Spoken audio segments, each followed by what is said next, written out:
اب ذکر لیا تو ذکر کے اندر لکھا ہوگا باقاعدہ طور پہ کہ یہ ذکر کیسے اس شخص تک پہنچا ہے اور پھر مجھ تک کیسے پہنچا ہے. تو وہ سند جو ہوتی ہے یہ سلسلہ ہوتا ہے، ایک بڑا بہترین نورانی روحانی سلسلہ ہوتا ہے جس میں برکتیں ہی برکتیں ہوتی ہیں. تو وہ اس میں اس طرح حدیث کا بھی یہی ہے، فقہ کا بھی یہی حال ہے، سب کا ہمارے پوری سند ہوتی ہے. تو قبول اسلام کی بیعت لیا کرتے تھے رسول پاک، پھر اس طرح خلافت کی بیعت ہوا کرتی تھی اور یہ خلفائے راشدین لیا کرتے تھے. اور اس کے بعد بیعت اقامت ارکان دین پہ بیعت ہوا کرتی تھی کہ ہم لوگ یہ کریں گے، قصاص لیں گے، جہاد کریں گے، ہم لوگ بائیکاٹ کریں گے. سب پہ یہ بہت ساری بیعتیں ہوتی تھی. تمسک بالسنت والتقوی یہ بیعت ہوا کرتی تھی. اجتناب عن البدعات، نئی چیزیں نکالنے سے اجتناب پہ بیعت لیا کرتے تھے رسول پاک. اس طرح ہجرت کے بارے میں بیعت لی رسول پاک نے. اور ہجرت ہر انسان کی شخصیت میں ہوتی ہے. ہمیں ہجرت کرنی ہی کرنی ہوتی ہے. انسان کو ہجرت گناہ سے نیکی کی طرف ہجرت کرنی پڑتی ہے. ہمیں اپنے نفس سے اپنی روح کی طرف ہجرت کرنی پڑتی ہے. ہمیں اپنے آپ کو چھوڑ کے اللہ کی طرف ہجرت کرنی ہوتی ہے. اسی طرح بیعت جہاد ہے. اب جہاد اصغر جو ہے وہ تلوار سے جہاد کرنا جہاد اصغر ہے، چھوٹا جہاد ہے. جو لوگ بیعت کرتے ہیں روحانیت کی وہ کسی شیخ کے ہاتھ پر، تو وہ جہاد اکبر کی بیعت کرتے ہیں کہ اب اپنے نفس سے لڑیں گے اور گناہوں کے خلاف جہاد کریں گے، شیطان کے خلاف جہاد کریں گے. تو یہ جہاد اکبر ہے. اسی طرح بیعت سمع و طاعت ہے کہ اپنے شیخ کی مانیں گے، خلیفہ کی مانیں گے.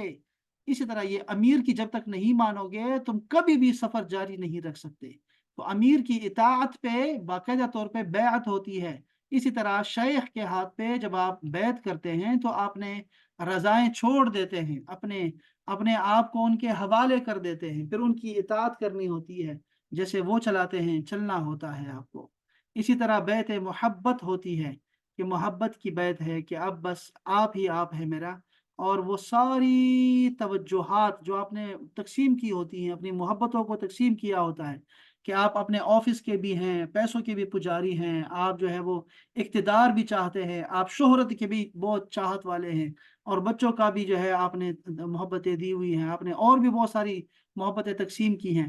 تب جب آپ لوگ بیعت کر لیتے ہیں تو اپنی محبتوں کو تابع کر دیتے ہیں اس محبت کے جو اللہ کے لیے کی جا رہی ہے. تو جو اللہ کی محبت ہوگی، اللہ والوں سے محبت ہوگی، اللہ کے لیے جو دوست تمہارے بنیں گے نئے سرکل میں، وہ جو ہمارے مسجد کے دوست ہوتے ہیں یا ہمارے جو ہے وہ پیر بھائی ہوتے ہیں ہمارے، وہ جو اللہ کے لیے دوستی ہوگی، محبت ہوگی، باقی ساری محبتیں ان کے انڈر آیا کریں گی، نیچے ہو جائیں گی. ہاں یہ ہے محبت کی بیعت کرنا. تو یہ ساری بیعت جو تھے وہ صحابہ کرام کیا کرتے تھے. حضرت عتبہ بن عبد فرماتے ہیں کہ میں نے حضور علیہ الصلوۃ والسلام کے دست حق پرست پر 7 بیعتیں کی تھی. میں نے 7 بیعتیں، اندازہ کریں ایک صحابی ہے کہ میں نے 7 بیعتیں کی ہیں، جن میں سے 5 اطاعت کی تھی اور 2 محبت کی تھی. سبحان اللہ سبحان اللہ. اس کو تلاش کرنا پڑے گا، ذرا اس کو دیکھنا پڑے گا کہ یہ کیا ہے. حضرت انس بن مالک سے ابو نعیم اور ابن عساکر نے روایت کیا ہے، فرماتے ہیں کہ میں نے اس ہاتھ سے حضور کے ساتھ سمع اور اطاعت پہ بیعت کی، ان چیزوں کے بارے میں جن کی میں استطاعت رکھتا تھا. انس چونکہ چھوٹے تھے ابھی، تو آپ فرماتے ہیں کہ جب میں کر سکتا تھا نا تو میں اپنے وسعت کے مطابق میں نے بیعتیں کی لی. رسول اللہ کو میں نے ان کے دست اقدس پہ میں نے بیعت کی، اور میں نے جو کچھ بھی میں کر سکتا تھا میں نے وعدہ کر لیا تھا ان کے ساتھ. جاننا چاہیے کہ بیعت کرنا سنت ہے، یہ واجب نہیں ہے. یہ کون فرما رہے ہیں؟ امام شاہ ولی اللہ محدث دہلوی فرماتے ہیں کہ بیعت جو ہے وہ کیا کرنا چاہیے یا نہیں، عام لوگوں کو بھی کرنی چاہیے یا نہیں. وہ فرماتے ہیں کہ بیعت کرنا سنت ہے، واجب نہیں ہے. صحابہ کرام رسول اللہ کی بیعت کیا کرتے تھے اور اس سے اللہ کا قرب حاصل کرتے تھے. شاہ صاحب کے بیان سے 2 باتیں ہمیں سمجھ آئی ہیں. ایک یہ کہ بیعت سنت ہے، یہ بدعت نہیں ہے. ایک بات تو یہ پکی ہے. بیعت تقرب اللہ کا ذریعہ ہے، یہ الفاظ دیگر میں قرب الہی کا وسیلہ ہوتے ہیں. اور یہ تو اب آپ کو اتنی ساری احادیث آپ کو ملتی ہیں، بلکہ قرآن مجید میں بھی موجود ہیں. یہ بیعت کرنا، اللہ پاک نے فرمایا کہ یہ جو بیعت کر رہے ہیں یہ آپ کے ہاتھ میں اپنے ہاتھ کو دے رہے ہیں، اللہ تعالیٰ کا ہاتھ ان کے اوپر ہے، سب کے اوپر ہے. بیعت کرنے میں برکتیں ہوتی ہیں، جب آپ کو اجازت مل جاتی ہے یکدم سے آپ کے قول میں جو ہے وہ یکدم سے برکت آ جاتی ہے، تو یہ بیعت کرنا بہت ضروری ہو جاتا ہے۔ یہ سنت ہے، اور سنت ہے کہ کوئی بھی مسلمان جو ہوا ہے وہ بیعت کے بغیر مسلمان ہی نہیں ہوا۔ آپ اندازہ کر سکتے ہیں کس لیول کی سنت ہے یہ۔ تو خیر، یہ تصوف کا جو ایک اصول تھا وہ میں نے آپ کو ہلکا ہلکا بتایا ہے۔ اس کے ساتھ میں چاہتا ہوں کہ ذرا امام زین العابدین کے مناجات میں سے بھی آپ کو کچھ بتا دوں، چونکہ یہ راستہ سب سے آسان راستہ ہے کہ آپ اللہ تک پہنچ جائیں، اور وہ ہے دعا کا، اور دعا کی ایک اعلیٰ قسم ہے مناجات۔ مناجات یہ ہے کہ سرگوشیاں کرتے ہیں اللہ سے، اللہ سے سرگوشیاں۔ تو یہ بڑی پیاری کتاب ہے، اور یہ جو مناجات ہے یہ آج کی، یہ مستغفرین کی ہے، جو اللہ سے بخشش طلب کرنے والے ہیں، یہ ان کے لیے ہے یہ دعائیں۔ آپ فرماتے ہیں اے بخشنے والے، اب اللہ سے سرگوشیاں کر رہے ہیں، تیرے ہی نور سے ہمیں ہدایت ملی ہے، تیرے فضل سے ہم مالا مال ہوئے ہیں، اور تیری نعمت کے ساتھ ہم صبح و شام کرتے ہیں۔ تیری نعمتیں ہمارے ساتھ ہیں صبح و شام، ہمارے گناہ تیرے سامنے ہیں، سب سب تمہارے سامنے ہیں اے اللہ، ہم تجھ سے ان کی بخشش چاہتے ہیں اور تیرے حضور توبہ کرتے ہیں۔ تو نعمتوں کے ذریعے ہم سے محبتیں کرتا ہے، یعنی اللہ، اے اللہ تو نعمتیں دے کر ہم سے محبت کرتا ہے، اور اس کے مقابلے میں ہم لوگ تیری نافرمانی اور گناہ کرتے ہیں۔ تیری بھلائی ہماری طرف آ رہی ہے اور ہماری برائی تیری طرف جا رہی ہے۔ تو ہمیشہ ہمیشہ کے لیے عزت دینے والا بادشاہ ہے، اور تیرے پاس ہمارے برے اعمال جاتے ہیں تو بھی وہ تجھے ہم پر اپنی نعمتوں کی بارش سے روک نہیں سکتے، اور تو ہم پر اپنی عطائیں بڑھاتا رہتا ہے، حالانکہ ہم تو صرف گناہ دے رہے ہیں۔ بس تو پاک تر ہے، سبحان اللہ، تو کیسا بردبار ہے، کیسا حلیم ہے، تحمل ہے تیرا یا اللہ، کتنا عظیم ہے تو، کتنا معزز ہے، ابتدا کرنے اور پلٹانے میں تیرے نام پاک تر ہے، تیری ثنا برتر ہے، اور تیری نعمتیں اور تیرے کام بلند تر ہے۔ اے معبود برحق، تو فضل میں وسعت والا ہے، تو بردباری میں عظیم تر ہے، اس سے کہ تو میرے فعل اور خطا کے بارے میں قیاس کرے، بس معافی دے دے، معافی دے دے، معافی دے دے، میرے سردار، میرے سردار، میرے سردار، مجھے معاف کر دے میرے گناہوں کو، احسان کرنے میں تو بہت وسیع ہے، احسان کر میرے اوپر، فضل کر میرے اوپر۔ اے اللہ ہمیں اپنے ذکر میں مشغول رکھ، ہمیں اپنی ناراضی سے بچا، ہمیں اپنے عذاب سے امان دے دے، ہمیں اپنی عطاؤں سے رزق دے، ہمیں اپنے فضل سے انعام دے، ہمیں اپنے گھر یعنی کعبہ کا حج نصیب فرما، ہمیں اپنے نبی کے روزے کی زیارت کروا، تیرا درود، تیری رحمت، تیری بخشش، تیری رضا ہو۔ اللہ اکبر۔ تیرے نبی پاک پر اور ان کے اہل بیت پر اور ان کے اصحاب پر بے شک تو نزدیک تر قبول کرنے والا ہے، جلد قبول کرنے والا ہے نیک اعمال کو، اور ہمیں اپنی عبادت بجا لانے کی توفیق عطا فرما، ہمیں اپنی ملت اور اپنے نبی کی سنت پر موت عطا فرما۔ رحمت ہو خدا کی ان پر اور ان کی آل پر اور ان کے اصحاب پر، اے معبود مجھے بخش دے اور میرے ماں باپ کو بھی بخش دے، اور دونوں پر رحم فرما جیسے انہوں نے بچپن میں مجھے پالا۔ اے اللہ انہیں احسان کا بدلہ احسان اور گناہوں کے بدلے بخشش عطا فرما۔ اے معبود برحق، بخش دے مومن مردوں کو اور مومنہ عورتوں کو، جو ان میں سے زندہ ہیں اور مردہ ہیں، سبھی کو بخش دے، اور ان کے ہمارے درمیان نیکیوں کا تعلق بنا دے۔ یہ جو بخشنا ہے، اے معبود، تیری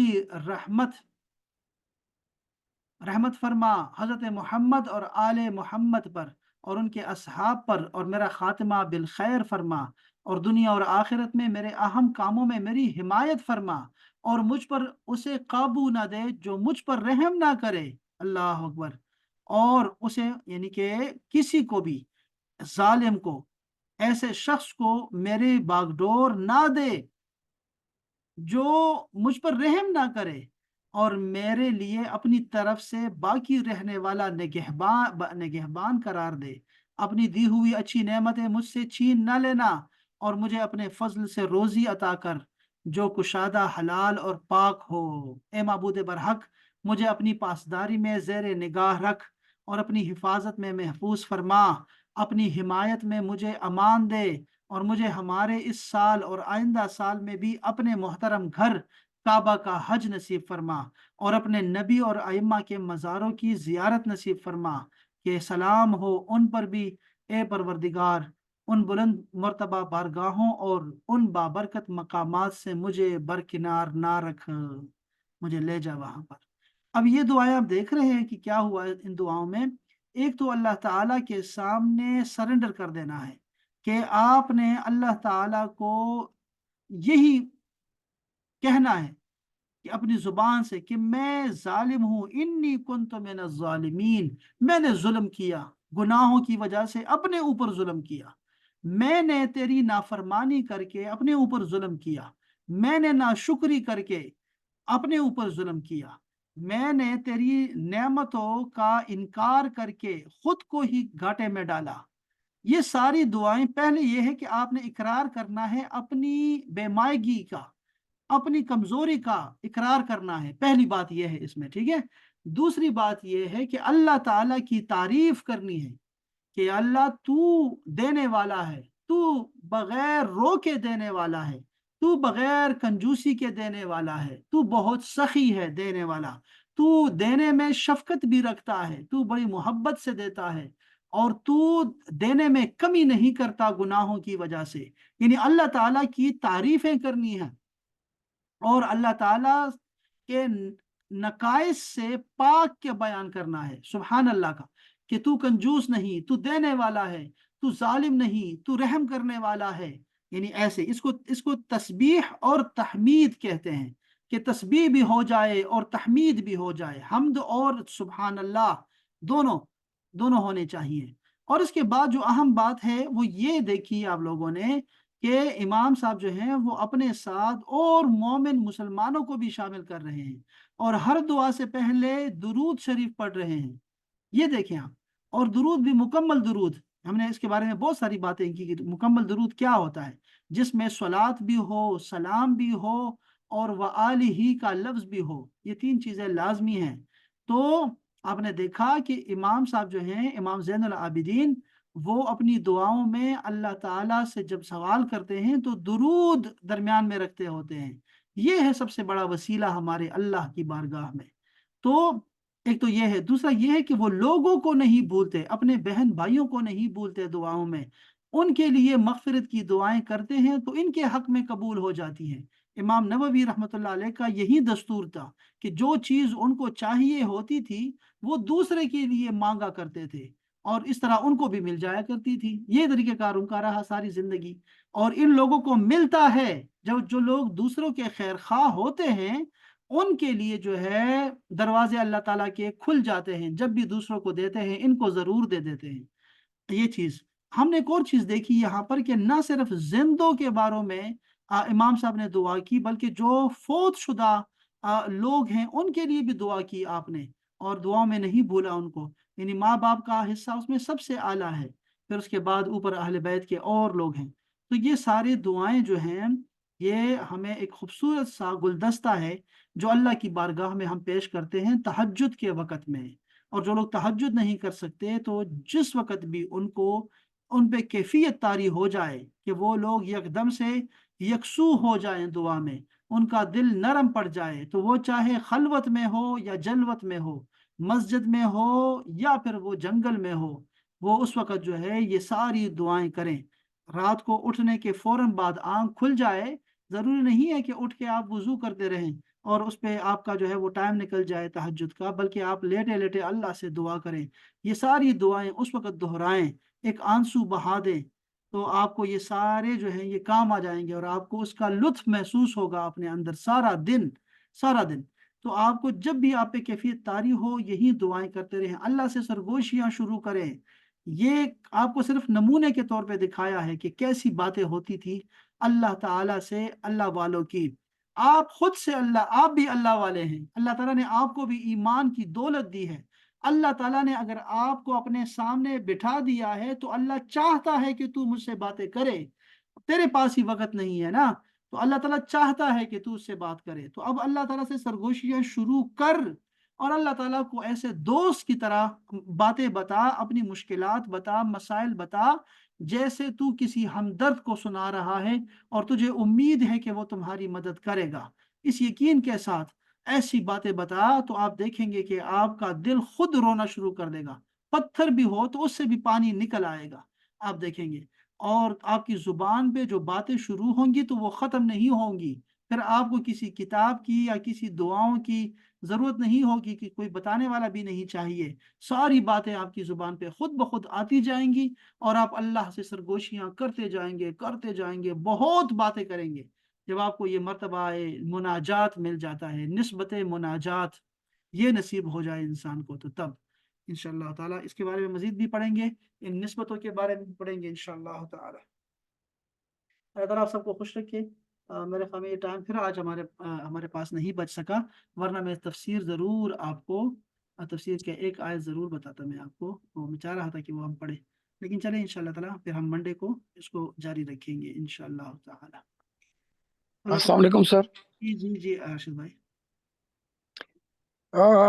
سر ایک وہ ہے، جیسے آپ نے اتنی بڑی ہستی کا آج ذکر کیا اور لیکچر کو جس ہستی کے نام کی دعا سے کلوز کیا ہے نا، تو اگر آپ کے پاس ضرور ہوگی سر، یہ جو مناجات حضرت زین العابدین ہیں، جی تو وہ ان کی جو دعائیں ہیں، وہ میں کہتا ہوں کہ ایسی چیز ہے کہ بس انسان کا دل پھٹتا ہے۔